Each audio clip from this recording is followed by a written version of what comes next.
All right, welcome to the GreyFire podcast. I'm your host, Trey Bate, a.k.a. Trey Bate Knows Boxing, with your co-host, Willie Mack. Willie Mack. All right, so guys, first things first.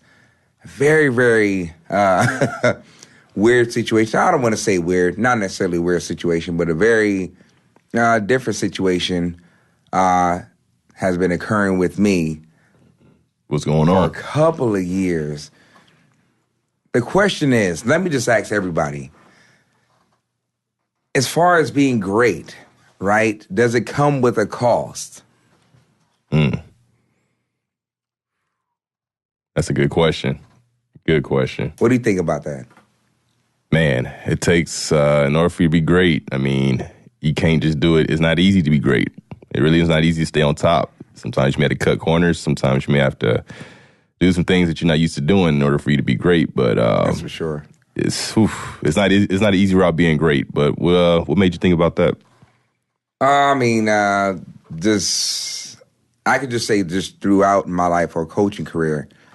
Let's just say this: I started officially coaching or taking it as serious as I could at 24, knowing that due to the fact that I didn't fight at a professional level, there's going to be people who would criticize, my craft for the most part.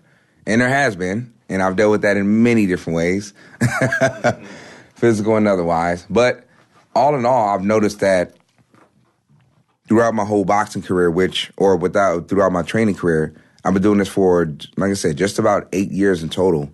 I would say for sure there's always been a certain group of people who've, I guess, found it uncomfortable that I was good at what I do. So rather than learning from me or, let's say, getting better at their craft or whatever it might be, they decided to instead, take that energy and, I guess, what's the word? Hate.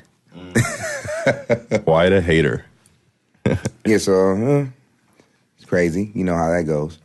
But overall, one of the things that I was talking to you about, let's just knock that stuff to the side because it's not important anymore. But one of the things I was talking to you about, thinking maybe about a couple of weeks ago, was social media filtering. I remember we were talking about that, man. So now what I mean by that is, as far as I know, many of you guys have heard about, the term of manifest destiny.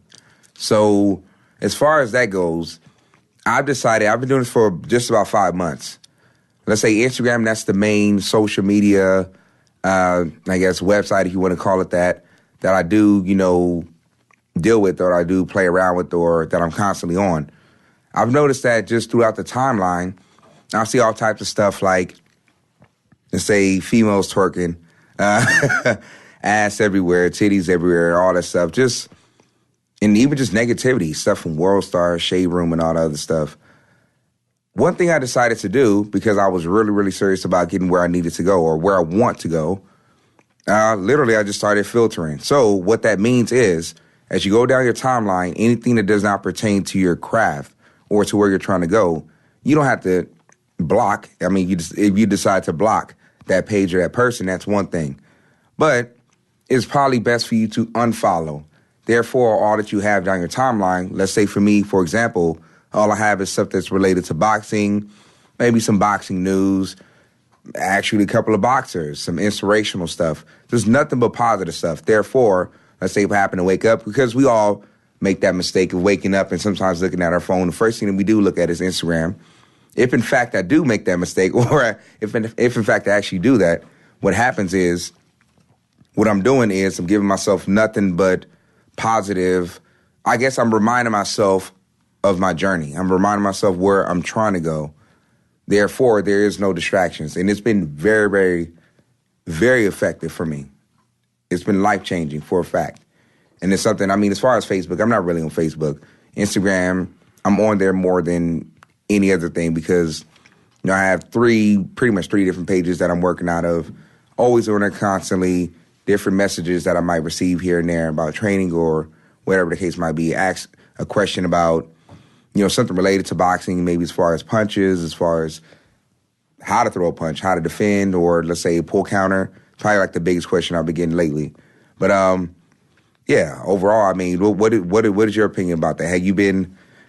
So I guess I'll just ask this: do you think that some of the things that are on social media have an effect on the way that we live? Yes. Like, is it that much of a distraction, or is it something that we could just kind of, just toss over to the side and not really pay attention to it? Yes, especially if you're on there like constantly and you pick up your phone, like you mentioned, in the morning, and the first thing you see is ass, surgically enhanced ass, or surgically enhanced body parts. And when this first started coming out years ago, I mean, we used to be like, man, damn, she got ass. Damn, she got this. Damn, she got that. And then it was like, okay, now she has it. She has it. Thousands of others have it. Everybody has it. So it's like, it's really nothing special about it. And really, I feel like those kind of people, females, Yep. that, take advantage of the guys that may not get nothing at their house. True. People that really ain't doing much. And pretty much life is all about sex, sex, sex. Sex is not scarce anymore. It's not scarce. It's something that you can get like... it's like asking somebody for a quarter or a dollar. You can get it. And I mean, that's just the world that we live in. I don't know about everybody else, but from my perspective, it is not scarce anymore. And that's why I say, for me, this just to get a little bit personal, is not, I don't know, it has to be something a little bit more than just sex. Like for me, I'm surrounded by, just where I work, I'm surrounded by women who are extremely attractive. You know, I mean, great bodies, are super fit. But at the same time, there's never a thought in my mind to where it turns sexual for me. I don't know why I don't know why it is, but maybe it's because there's such an abundance of it, possibly. Maybe I just see it so much. But I mean, there's nothing really, I don't want to say it doesn't turn me on, because that would kind of sound mean. But, but I mean, it's not something like, as far as sex, it's not the first thing on my mind. And I think I mentioned it to you like a couple of days ago, but it's not primary anymore. When I could say later on or earlier in my life, it took up or consumed at least maybe 75% of my thoughts of my brain. Complete horn dog. But now it's like, think about it, it's maybe about, I don't know, like it's, for me, more, I could say the personality and the mindset is more intriguing to me than, of course, the physical matter, even though that's important. It is important, but it's more mental. It has to be some type of mental connection for me to even take it to that level. I don't know. That's just how I'm moving when it comes down to that. So you feel that now that you kind of readjusted your focus, you feel like you're able to accomplish more things in life? You're able to like attack your goals and everything? One thing I noticed, that success lasts longer than most relationships in the world today. And that's why, if anything, if I can give anybody, or let's say men, advice, anybody, just matter of fact, not just men, women as well, focus on your craft or where you're trying to go. Complete that first, then everything else along that journey, everything is going to come together. Everything will come together, but you have to focus, take care of yourself first, self-preservation first, and then you can help out everybody else and do whatever you might need to later on down the line. Yeah, that's true, because again, when I was trying to go to college and work and everything, really, I used to put a lot of girls ahead of my a lot of my goals. Oh yeah, I stopped going to school because I was trying to take care of a girl. So you know, anywho, as I got older, it's like, yeah, the girl's always gonna be around. But I was telling my dad a few days ago, like, I have to concentrate on me, because before you know it, I mean, we're in our 30s, we'll be 40. And I don't want to feel like that I'm the same guy I was when I was 20. So it's okay to fail at things, but just being able to get back up again and readjust your mindset and being able to attack your craft a lot harder and putting all the distractions behind you. There's a lot of things you'll be able to accomplish in life. We're getting there. I mean, hell, this show is one of our accomplishments right now. Oh, absolutely, so, absolutely. 10 years ago, we probably would have skipped the show, probably went to the club, got drunk, tried to pull 15 females. Bottle service, for sure. I might got a diss about 14 of them, but it's okay. I might get one. The ratio is big. But now it's like, if it comes to us, cool. But right now, I'm not trying to go out there and attack it, man. This is like really our goal right here, is to make money, be successful, and then have everything come to us. So, that's where I think my mindset is, and sure Trey Bates is as well. So, and even like the way fitness plays into that, I mean, being able to take care of your health, especially at the age of, like we don't want to sound old, of course, but, old daddy. but I mean, it's just being dead honest and being realistic.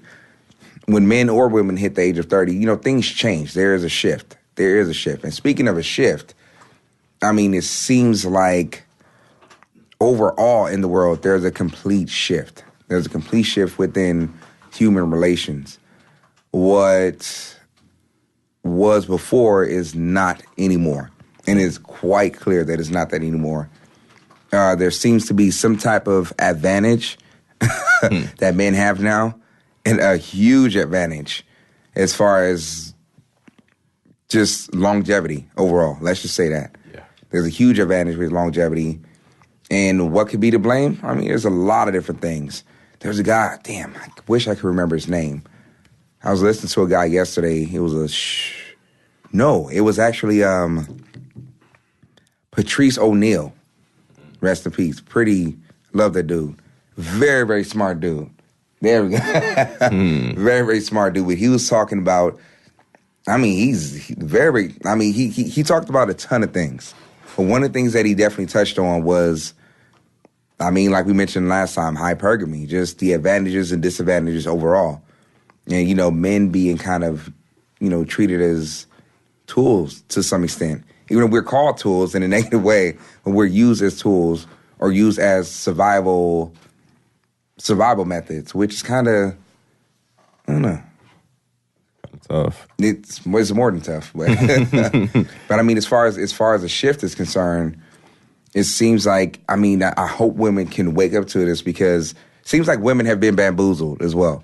He mentioned that. So getting back to him, he mentioned that it was more than likely the feminist movement or regime, they call it a regime now, the feminist regime that really messed up women overall. And a lot of women have been, in a sense, somewhat brainwashed to think that this feminist way of thinking or moving is the way that things should be, when it's unnatural. It's unnatural for the most part. But it seems like it sucks because women have to pay for that. In the end, women have to pay. And if we say women outnumber men, in this transition that's happening, women are at the bottom of that pool, what happens to men? And you think about it, if men are going to be benefiting, well, later on down the line, if men can wake up due to the number factor, we have a huge advantage in somewhat of an opportunity to be able to choose what we need, or let's just say what we need. We'll be able to choose what we need due to the fact that the numbers are available. We have more choices. So I think, in a sense, if we put that all together, due to the fact that there's more women than men, we have become scarce now. Yeah, it's not really. It's not necessarily women. We've become scarce, especially the ones who understand. Let's just say that. The ones who understand are the ones who have become extremely scarce. Of course, you got the ones who are still out there being a complete thought. But those guys, I mean, what their future's about. I mean, a lot of those guys, believe it or not, I'll say 50% of those guys will realize it later on down the line. Because, I mean, that's just starting to happen to guys. Guys are starting to get it later on. They could be even in their 40s, they start to get it. But it just seems like it's just a psychological disturbance all throughout society overall, as far as this whole transition. But, like I said, men benefit from it. And I hope more men can realize it, to where they can focus on themselves and not really worry about the whole female aspect. And when I say that, I'm not saying that men should just isolate themselves away from women. But the thing is, just focus on yourself. Focus on yourself, knowing that these things are going to come. It'll manifest itself. If you focus on where you're trying to go, it's going to happen regardless. It's a given, in a sense. So, I mean, it's just... It's crazy because females do it. They really don't need us. Well, at least that's what they say. And they're able to attack their goals a lot faster than we are, because they already got it to where, we the one that come off as we need them. And the other, and in turns, they feel like they don't really need us. So they're out there getting their own stuff. So I mean, this is what's happening, which is weird. The world, this has been happening for years. Women are the spenders. And this is the fact, I'm not trying to down anybody. Women are spenders, men are savers. The reason why men have not been able to save is because they're in relationships and women take control over the money. That's, fact. Because I was one of them idiots that gave all my money away. I'm in debt now. $2,700. Well, that was a past, but, it happens. It happens to anybody and everybody. That's true. Man, but as far as boxing is concerned, we have a very interesting we have a very interesting year of boxing coming up in 2018. It's going to be insane. The heavyweight weight class is growing little by little. To me, the middleweight weight class has become the most interesting weight class in boxing as of right now. And I think it'll probably be that way maybe for like the next 2 years. Not only because that weight class is growing, and some of the guys from the lower weight class, which is 154, is now moving up to 160. But we have the main, let's just say the 5 main guys, starting with, let's say, Canelo. We have Triple G. We have Billy Joe Saunders, David Lemieux, and last but not least, Danny Jacobs. At the moment, there's other guys that we can include, like the Charlo, a few other guys as well that are up and coming. But at the same time, if we just focus on those 5 guys, it's a very, very interesting story. Very interesting story. And the thing is, they're all extremely talented. So as far as what's going to happen, as far as the turnout, this time next year, I think that it's going to be a couple of surprises. I think so. All in all, I think that because they've been talking about the whole Canelo Triple G thing happening again in May. So if it does happen in May, which I think it should happen in May, because I think if it happens in September, it'll mess things up.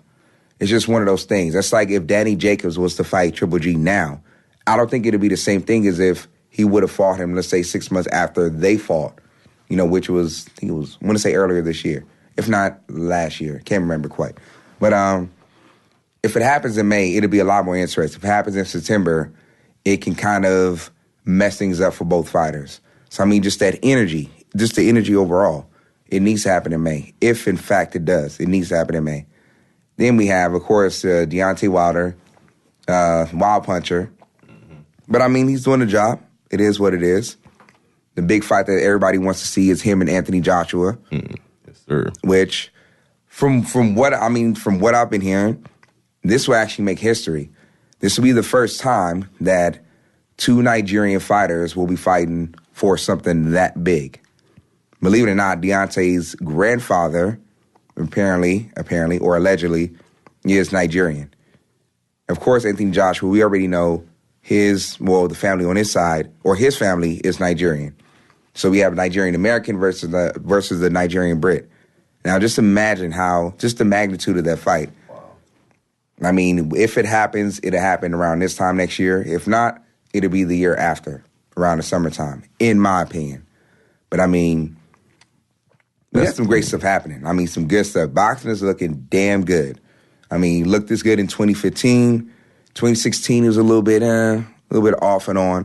2017 has been fireworks. Which match this year you felt that boxing pretty much kicked off right now? Like pretty much is on fire. When did it start setting off for you this year? Which fight that got you going? It had to be the Joshua versus Klitschko. What's going on with that? That was by far the biggest. That was a fight that kind of like as far as this year is concerned, it really broke everything open. It really, really did. Because it was one of those fights where it went the distance. Both guys went down. One guy went down early. The other guy went down late. Wasn't quite sure what was going to happen. It was a Rocky-style type of fight. You know what I'm saying? One guy going down, the other guy going down. We don't know what's going to happen. Then the other guy kind of just some type of magically has this energy and just puts it all out there, then finishes the guy that, everybody, wanted to go down to some extent. So the new guy ended up kind of being the new face of boxing, changing things a little bit, or a lot of it. Just the way that it was set up, with Eddie Hearn and the guys in the UK. I don't know. No, I haven't mentioned this before, but, the UK, there was a time where the UK they had the supremacy. They took over boxing. They were number one. They want to regain supremacy. It's going to be very difficult because when you consider America or American boxing, you got to consider South America as well. There are a lot of fighters. Mexican fighters, South American fighters make up, in my opinion, more than 50% of boxing overall. And that's including the European side and, let's say, just the North American side. If not for them, I mean, boxing would not be what it is. I don't even think boxing would be boxing without South American fighters. So when you consider them, to take over supremacy of America and for UK to be number one in the world, controlling boxing or controlling how things go, that's a long, hard fight. That's a long, hard fight because the thing is, overall, you have to use your fighters in order to gain supremacy. This fighter has to beat that fighter. That fighter has to beat this fighter. It has to be set up in a certain way to where they gain control. You get the belt, you get control. That's just pretty much what it is. Yeah, it seems like it's starting to become, well, not starting, it's been, but it seems like it's really kicking off globally, worldwide. Big time. Pretty much from the U.S. Because I feel like it was a dry spot for a minute. Like UFC, you feel like UFC came in, did their thing. UFC took out boxing. The UFC took out the WWE. So it seemed like it took the international guys to bring the flavor back into it. And yeah, I mean, this is probably some of the best rosters I've seen in boxing in quite some time, man. So nonstop. You don't have to rely on Floyd Mayweather or the big time names. You got these guys here that's busting their asses and really giving it to us, man. You know, it's really worth watching. The undercards, the main events. I mean, honestly, I agree with Trey Bate. It's probably one of the best years in boxing I've witnessed. Big time. So I'm looking forward to 2018 too. Do you feel? What about Broner, man? What do you feel about Broner? That's a great question. Broner. Adrian Broner. Everybody. In my own head, I've given Broner many chances, like I'm his father. I've given him so many chances that Broner continues to mess up. I hope he can get it together, but as far as boxing is concerned, I'm not paying attention to him. The thing is, after the Mikey Garcia fight, the thing about Mikey Garcia, I expected him to win that fight. Extremely dedicated. He's rare when it comes down to boxing due to the fact that he's focused. He's what old school boxers were, you know? So he's bringing that element back. Boxing is his life.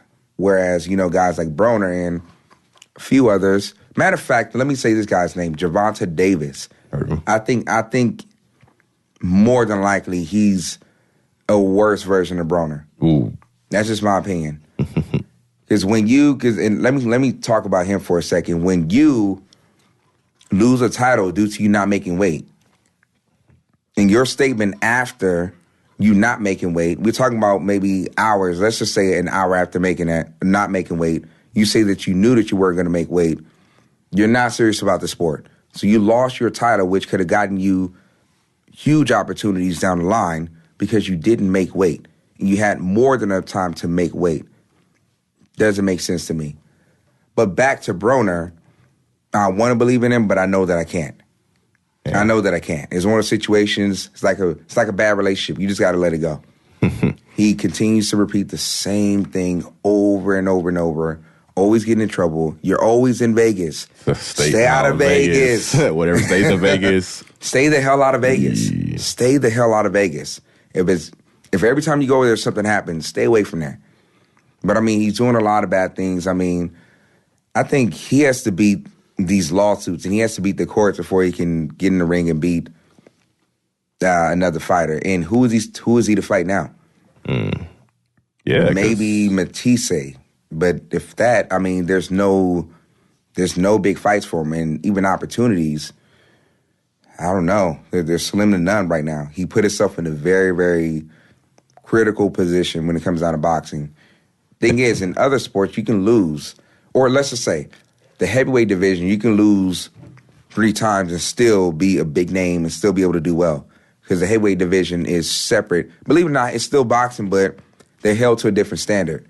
Mm-hmm. When it's a lower weight class, it's under heavyweight, more than 3 losses, let's say within a 2-year span, or 3 losses within a 2-year span, it's not a good thing. The fans do not like that, especially if you lose in a fashion that's not respectable. With him, his first loss, he lost. It was understandable. He fought with heart, but there were things that he did before the fight that caused him to lose that fight. Second loss, same thing. Third loss, the same exact thing. So he's coming off of just loss after loss after loss. It's not that he's losing, it's the fashion that he's losing in. It's what he's doing before the fight to cause him to lose that's disturbing the crap out of the people who support him. Man. So what do we have to do? Let's go with the other guy. Let's go with the people who are taking the sport serious and who plan on giving back to the sport later on down the line, or who's already doing it right now, like Mikey Garcia. So if I have to choose one, let's say between those two guys, they already fought. But if I have to choose who's going to stay, who's going to go, of course I'll choose the guy who's been productive, the guy who was out for damn near 2 years and was still extremely active in the gym, came back to be as dominant as he is, and who's going to be dominant down the line, complete blue chip fighter who you can literally bet on. That's what you want. Can you bet on Broner? Man. Nah.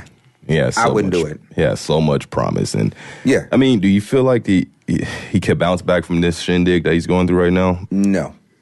Man. Nope. Too many opportunities to bounce back, and he didn't. And who is he supposed to fight now? He's supposed to move down to where? You're supposed to go, I mean, he's supposed to go from, I think he started at I'm sure he was at 135. You move it to he was very dominant at 135, as a matter of fact. You move it to 140, and then, of course, you move it to 147, which is a very somewhat saturated division, which is good for you because, I mean, the opportunities and the money, it's going to, you'll get something from it. You're not wasting your time in that division. But with him, he's not doing very well. His power does not translate or didn't translate into 147. He's just not doing things that are necessary for him to take the next step, the next step, and to be that pay-per-view fighter, because that's what they want him to be. He talked the talk, but he does not walk the walk. And as much as I like the guy, my brother personally knows the guy, I wish the best for him. But as of right now, for the most part, I guess the question should be, would I bet on him? No. Oh. I wouldn't. He's not a guy I bet on. I wouldn't feel comfortable betting on a guy like that. Man, that sucks. Like I said, this guy had the chance to take over Mayweather's spot as far as the popularity is concerned. So for him to take a step back the way he did, and I hope he bounces back because he's too talented. But if you're not dedicated to your style, your boxing, you're not 24/7, you don't have that Mamba mentality. That's literally what it is. If you don't have that killer instinct, man, it's like, especially in this competitive sport that we're talking about, boxing. And dangerous at that. Dangerous, competitive and dangerous. You can lose everything. One shot. Man, pick it up, Broner, because we support you. But, man, it's kind of hard to go with you right now. So, best of luck to him. Yeah, that's crazy. But with that, even Amir Khan, wish the best for him, too. He's been... where the hell has he been? Since he got knocked out by Canelo, he's been taking a break. Oh. Which is good for him. You got to rest, but what happens to him next? Where does he go? Because I remember at one point they was talking about him and Mayweather going at it before Mayweather retired. He mentioned something last, I think, a week ago or something like that, but he's still on it, but Mayweather's not going to fight him. He's not going to come back. The money's not good for Mayweather. It's not McGregor money. Just say that. It's not McGregor money. And speaking of McGregor... my boy, notorious MMA. McGregor. The guy's been in the headlines recently. Apparently, he hopped in a ring. He has, I think he had a fighter, a guy that's on his team that was fighting.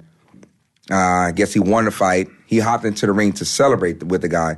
I think this is what happened. It was two different situations, two different situations that occurred. I think there was one fighter that's a part of his team. He tried to hop in the ring.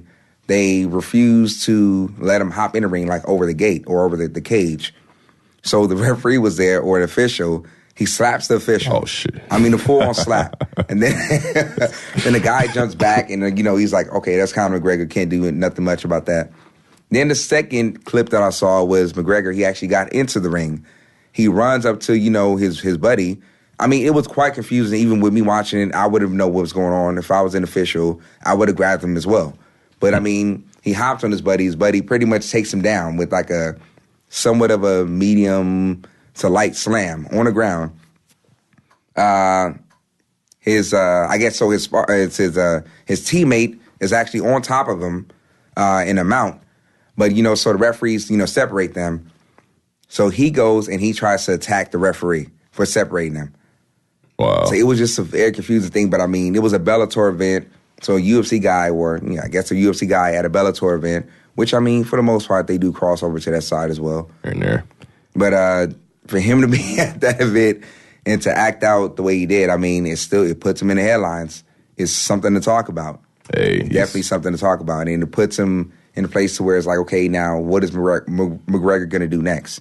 You know, it makes people interested, think about him. Anticipating. Yeah, make them anticipate what he's going to do next or what he's going for next. They talking about a super fight possibly between him and GSP, George St. Pierre. I don't think that's a good one due to the fact that the whole stand-up thing, GSP would dominate.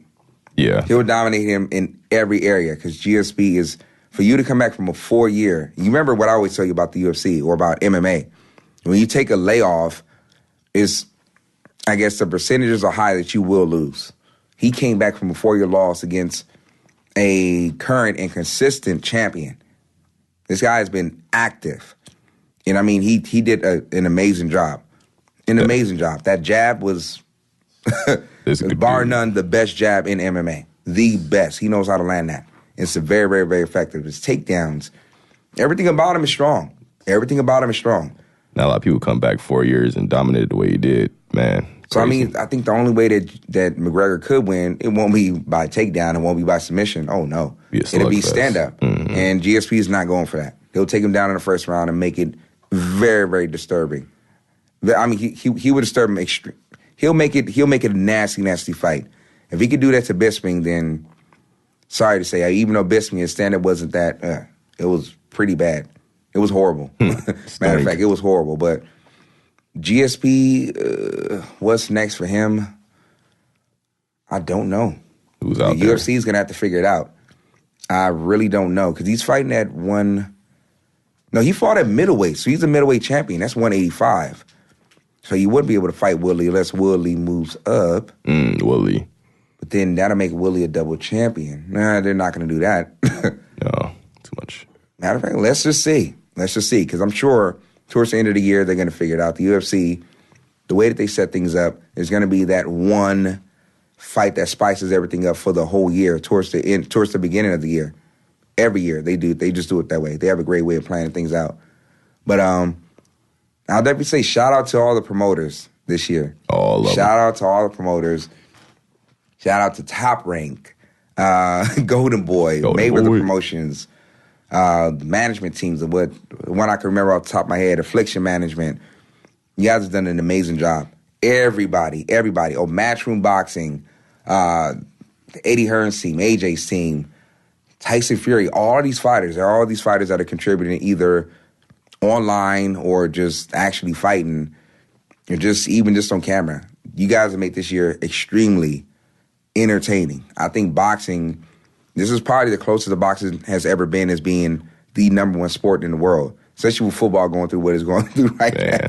Football, man. I mean, it does help that football is kind of at a slight decline to where boxing can't come up as the number one sport in the world. That's over soccer. Because you got to think about it on an international scale. That's over soccer. That's over basketball, football, baseball as well. To be the number one. Is it now? Maybe. Worldwide? Maybe. It's climbing. I think it's climbing. I mean, in the UK, boxing has never been as big. It's been big, but not on this scale. From a worldwide standpoint, I agree. It's kicking butt right now. And I have to say this on record. If not for Tyson, the Gypsy King Fury, UK boxing would not be what it is today. He's the guy that beat the guy. Fair and square. He beat him clean. It was ugly, but he beat that man clean. And when that happened, that literally shifted everything. Boxing shifted in that moment. UK boxing for sure, but boxing overall, it was a whole different game after he won that fight. He went over to this man's hometown and beat him there. Wow. Historic. Whatever happened after that, I mean, personal issues. I could say multiple things. I could say my opinion, but I don't think most people would be able to relate to what I'm saying. So I'll just leave it as at what it is. But I think I hope for him to come back because he got a lot of money to make if he comes back. Come back, a lot of money. Mm-hmm. We're talking about maybe $50 million before he retires. And he may look a little bit older. You know about Tyson Fury. Yeah, Fury. Yep. Tyson Fury's maybe about 30. maybe 30 years old only. Oh, still young. He man. looks a little, of course he looks older, but he's young. Yeah, he's A young heavyweight champion, healthy, somewhat, believe it or not, somewhat. I think he's still active, but the things that he had to deal with, I think it goes beyond just the whole boxing part. It's the sanctions and stuff that happened before. I guess when you don't fulfill your contracts, things happen. Yeah. For the most part. It's a breach of contract. And I think that's what's happening with the commissions and all the whole, the legal issues that are happening right now with him. I think that's primarily what it is. Breach of contract with him not being active and fulfilling, his contract and his obligations within those contracts. So that hurt him a lot.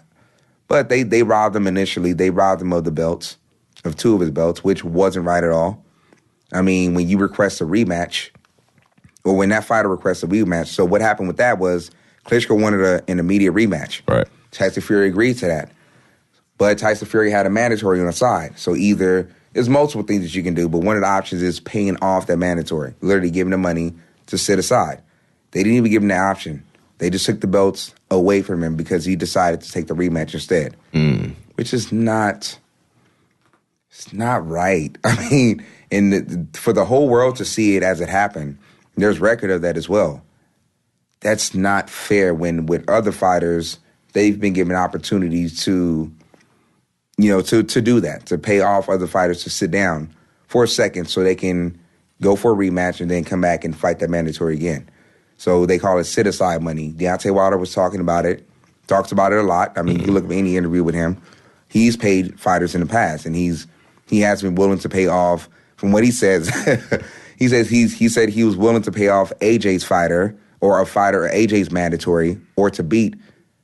Let me correct that. He said he was willing to fight AJ's mandatory, which was Ortiz, King Kong Ortiz. He was willing to fight him to help AJ not fight him, I guess. So he said, I guess all in all, for me to clear it up, he was willing to fight AJ's mandatory in order for him to fight AJ. That's which crazy. is a fairly unique thing. But he's paid off fighters in the past in order for him to, proceed forward and fight somebody, who was more lucrative. Yeah. But it all comes together though in the end. Yeah, and I didn't even know that stuff even happens and take place. For the people that probably aren't familiar, you got the behind the scenes, what goes on in the boxing game, man. I didn't know. That's crazy. One of the things I've been learning, just on my own, is just the management part of it. Because I think the physical part and the IQ, I guess the ring IQ part, I'm going to continue to learn that stuff. I think I'm getting better. Well, I've gotten to a point where I'm really, really, really good at that. It's my craft, but I'm kind of going into other things now, as far as learning about promoting, learning about management. Just important just to learn that stuff. I want to learn everything, just the whole business of boxing overall. Because, it's extremely important. And even, let's say, with our audience, we want to be able to come with some correct information, and be able to ask and be able to answer questions that they might have, because all in all, one of the reasons why that I decided to actually become a coach full time is, I mentioned it before, the next generation, fighters are the act. They are the talent. So they should be put first. And a lot of times, especially in the past, they haven't been put first. For a fighter to only get, let's say, 30 to 40% of anything, revenue, and he's the one out there, making things happen. That's not right. In my opinion, the fighter should, at worst, make 70%. No matter what. Should have a bigger distribution. For sure, absolutely. Because, first off, the trainer gets 10%, which is it could be between 10 and 20%, depending on who you're dealing with. So, that's a decent amount. Then the other 10%, or whatever the case might be, goes to all types of miscellaneous things. Yeah, I could write damn near a whole book about where the money goes as far as that goes. But, it's a pretty interesting things when it comes down to the business. The business part that's a whole different game. As I'm learning slowly, it's a whole different game. But it gives you a better understanding of why certain fights aren't made. And it's clear that, of course, a lot of casuals or the people who want to see those fights, the big namers. They should take some time. The fans should take some time to realize why some of these fights don't happen, or why they do happen in a certain time or at a certain time. Kind of like Mayweather versus Pacquiao, how it took forever for that fight to develop, right? Yeah, exactly. But, I mean, all in all, it's all about the longevity of boxing. If Mayweather and Pacquiao would have fought, let's say, 5 years before that, where would boxing have been at the time that they fought? Really think about it. 2015, September 2015, where would boxing have been at on that date if they would have fought 5 years ago? I mean, so if you think about it, there's a strategy to extend the life of boxing through the fighters. And it makes sense, just like with any other sport. I mean, in the sense of conservation. So we need it. Bring it out. Bring them out. Nah, but I'm super excited about just anything and everything that pertains to boxing. Speaking of boxing overall, I haven't mentioned to you guys, but I'm actually on the Mayweather app, the Mayweather Boxing Fitness app, which will be debuting in January. I'm going to be doing in a couple of weeks. We're going to be doing a couple of updates on the app, or going to be doing taping to update portions of the app. But I will be on that app, so you guys stay tuned. We got a couple of very, very unique projects that are coming up. When that app comes out, there's going to be a couple of different prizes that we're going to have for you guys. I already talked to a couple of people about that, and we're going to get things going when it comes down to that. Now, like I'm saying, 2018 may be the biggest year of boxing overall. But you guys, this has been a great episode of GreyFire Podcast with your host, Trey Bate, a.k.a. Trey Bate Knows Boxing, with their co-host. And that is Willie Mack with 3 C's, because one got taken on Instagram. I'm finding that cat. Willie Mack, though, everybody. So we hope you guys enjoyed this episode. Like I will mention in every episode, if you're watching us on YouTube, please subscribe and press that bell that you see right on the right side to get a notice or a notification whenever we do air, because we will be putting out these videos pretty much every single Saturday. We're going to read every everything. Single Saturday. We're going to read everything, too. Everything. And we're reading all the comments, everything. So come with it. Come with your roast. Come with the shit talking. We can take it. As a matter of fact, come with some good questions too, because I mean that'll help, keep everything together and keep the conversation nice and tight. Keep it with fire, boy. So you guys, it's been a great episode.